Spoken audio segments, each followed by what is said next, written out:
मां लक्ष्मी को प्रणाम करता हूं।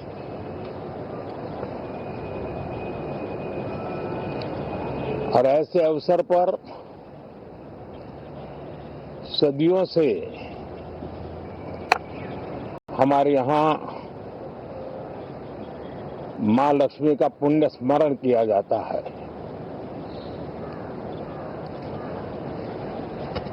सिद्धि बुद्धि प्रदे देवी, सिद्धि बुद्धि प्रदे देवी,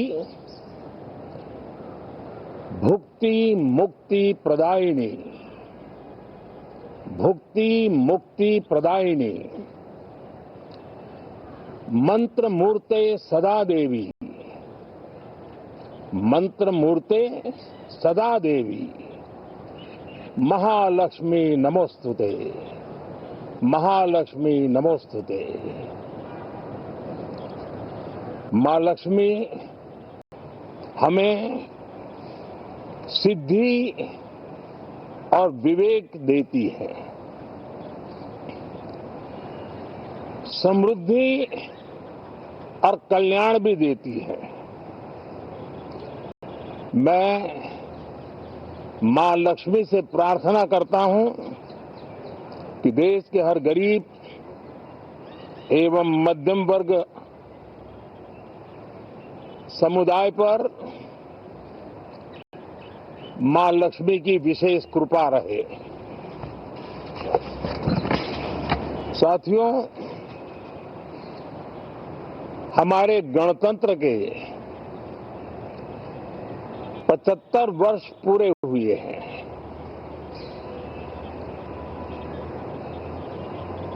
और ये हर देशवासी के लिए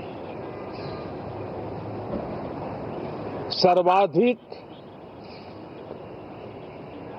गौरवपूर्ण है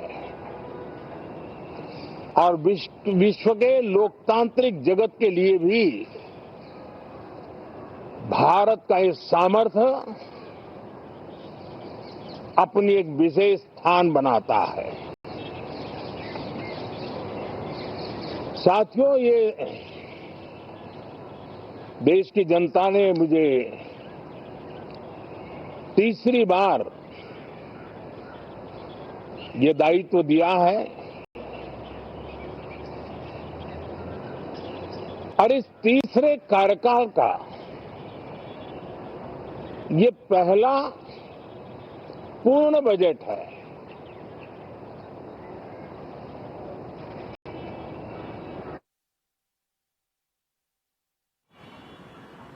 ये पहला पूर्ण बजट है।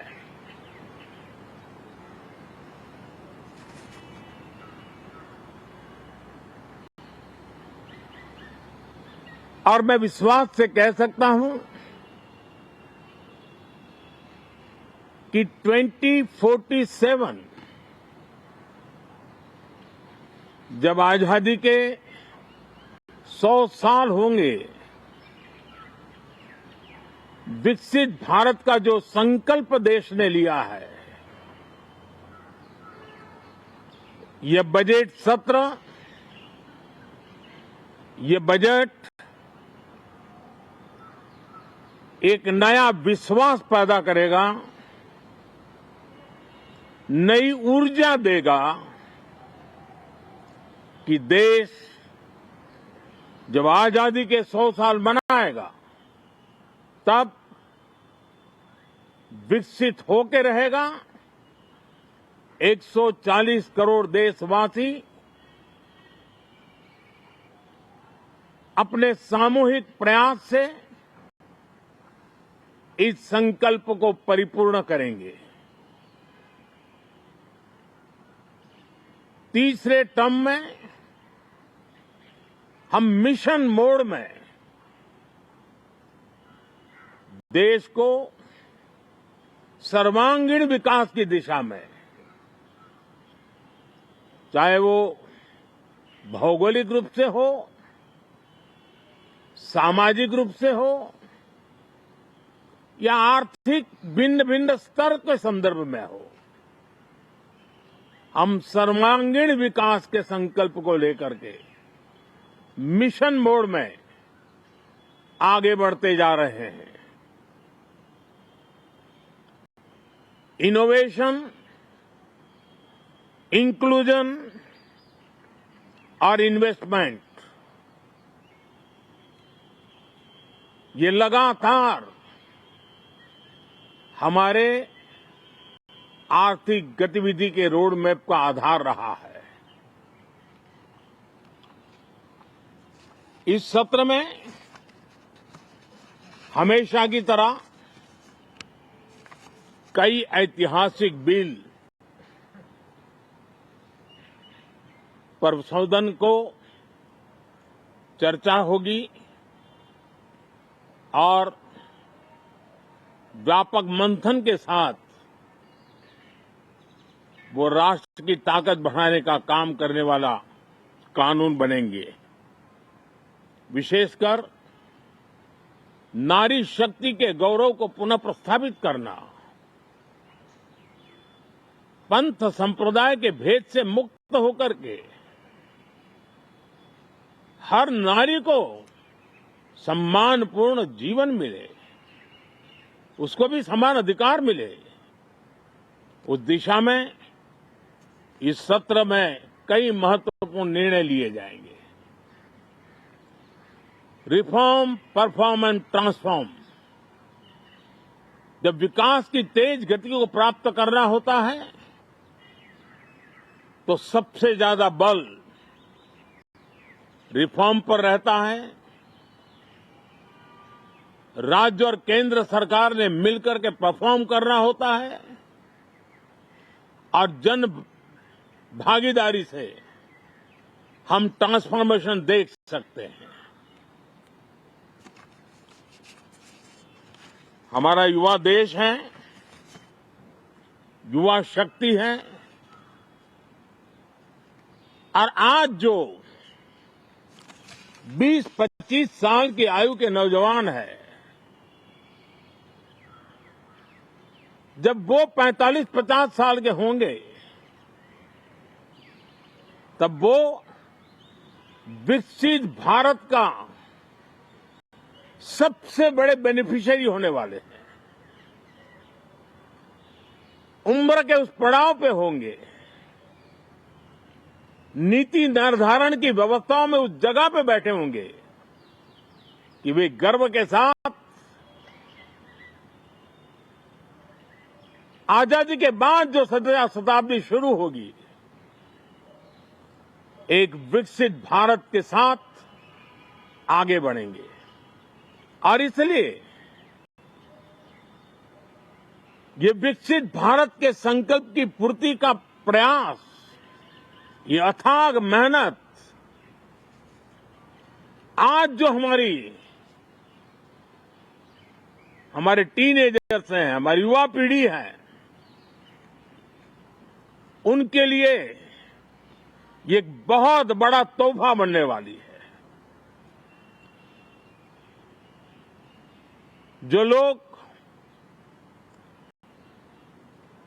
1930 में, 42 में आजादी के जंग में जुट गए थे, पूरी देश की युवा पीढ़ी खप गई थी आजादी के जंग में, और उसके फल 25 साल के बाद जो पीढ़ी आई उसको नसीब हुए। उस जंग में जो नौजवान थे उनको नसीब हुए।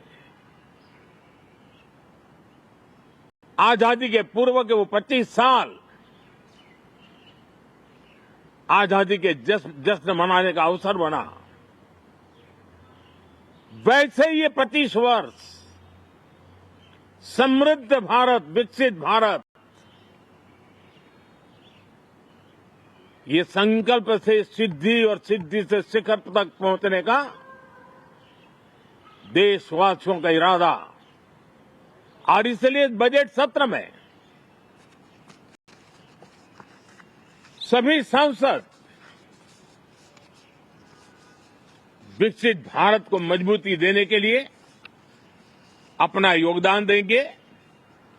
विशेष करके जो युवा सांसद है, उनके लिए तो सुनहरा अवसर है क्योंकि वो आज सदन में जितनी जागरूकता, जितनी भागीदारी बढ़ाएंगे और विकसित भारत के जो फल है वो तो उनकी नजर के सामने देखने को मिलने वाले हैं।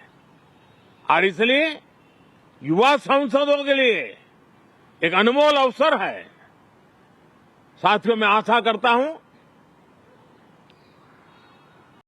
कि हम देश की आशा आकांक्षाओं के इस बजट सत्र में खरे उतरेंगे। साथियों, आज एक बात आपने जरूर नोट की होगी, मीडिया के लोगों ने तो जरूर करनी चाहिए। शायद 2014 से लेकर अब तक शायद ये पहला पार्लियामेंट का सत्र है कि जिसके एक दो दिन पहले कोई विदेशी चिंगारी नहीं प्रगटी है। विदेश में से आग लगाने की कोशिश रही हुई है। 10 साल से 14 से देख रहा हूं, हर सत्र के पहले शरारत करने के लिए लोग तैयार बैठते थे और यहां उसको हवा देने वालों की कोई कमी नहीं है।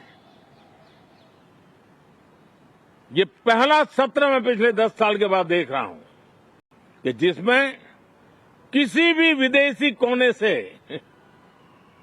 कोई चिंगारी नहीं हुई। साथियों, बहुत बहुत धन्यवाद।